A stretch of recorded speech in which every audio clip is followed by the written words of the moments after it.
네, 일단 발등에 불이 떨어졌습니다. 그런데 문제는 이 중앙정부나 광역단체가 아니라 재정이 열악한 일선 시군, 기초자치단체 수준으로 해결을 해야 할 싸움이라서 더욱더 문제가 되고 있는 것 같습니다. 우리 강원도 내 일선 시군에서는 어떤 대책들을 마련하고 있나요? 일단 각자 나름대로 대책들을 세우기 위해서 분주하게 움직이고 있는 것 같습니다. 자, 그런데 아쉬운 것은 확실한 해결책, 확실한 대책, 이걸 좀 아직까지는 찾아보기는 어려운 것 같습니다.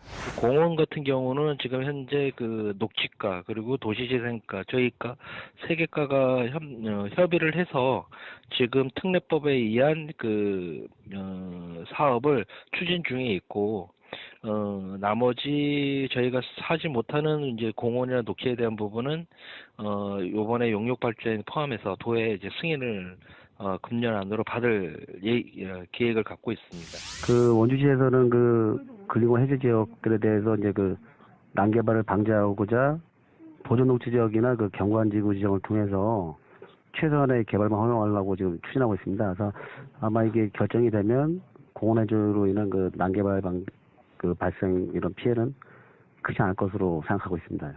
자, 춘천시의 경우에는요, 난개발이 가장 우려가 되는 석사근린공원 그리고 우두산 근린공원 이 부분 관련해서는 지금 사업을 추진을 하고 나머지는 해제를 하거나 규모를 조정할 것으로 이렇게 지금 알려져 있는 상황입니다. 예.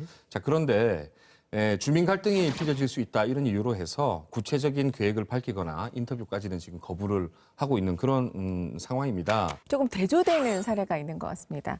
서울 같은 경우는요, 지난 20년 동안 일몰제 대응 방안을 준비를 해왔습니다. 예. 간단하게 설명을 드리면 도시계획 시설들의 우선순위를 정해서요, 공기능 유지가 반드시 필요한 곳은 지방채를 발행해서라도 매입을 하기로 하고요. 예.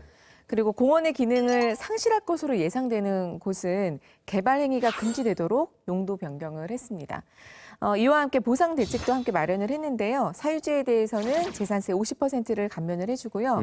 화목원이나 수목원 같은 수익 사업을 한다면 이제 허용할 계획이라고 합니다. 강원도에서 상당히 좀 모범적이다 이렇게 볼 수 있는 지자체. 원주시. 이번에 이제 일몰제 대상인 근린공원이 원주시에는 16개 정도가 있습니다. 이 중에서 7개 공원을 도시계획시설로부터 해제하면서 자연녹지 지역에서 보존녹지 지역으로 용도 변경을 지금 진행을 했고요. 예. 공원 부지를 해제하는 대신에 이른바 이제 규제를 강화함으로써 난개발을 억제하는 이런 정책들로 좀 가고 있다 이렇게 볼 수 있을 것 같습니다. 그리고 눈에 띄는 대책이 자연 경관지구를 신설한 이 부분입니다. 예. 해제되는 공원을 포함해서 그 일대를 자연 경관지구로 지정을 하면서 개발을 억제할 수 있도록 이렇게 조치를 했습니다. 이런 방안들이 현재 강원도의 승인을 지금 기다리고 있는 상황이고요.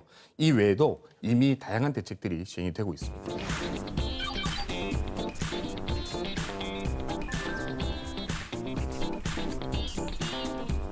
아마 이 부지보다 한 3배, 2배 더 많았을 것 같은데 입구서부터 해서 이렇게 잡지 않았을까 싶어요.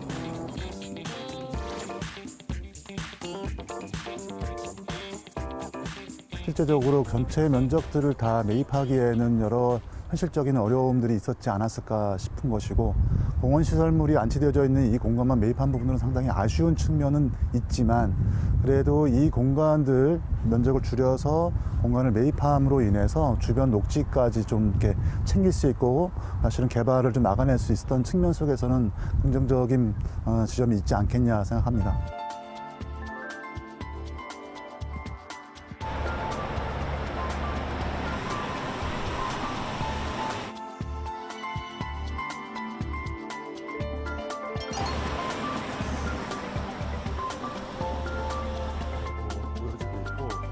이쪽은 좀 남겨놨겠죠. 남쪽의 이 낮은 지역들에서 결과적으로 녹지들을 도심의 녹지를 끼고 아파트가 짓게 되어지는 모양새지 않습니까? 그렇다고 하는 것은 이 녹지의 뷰를 경관을 그 아파트 사람들이 소유하게 되는 모양새가 나오게 되어지는 겁니다. 그러니까 이 녹지 주변의 분들은 그 아파트로 인해서 그 녹지의 경관적 가치들을 누릴 수 없게 되어지는 측면이 되어지겠죠.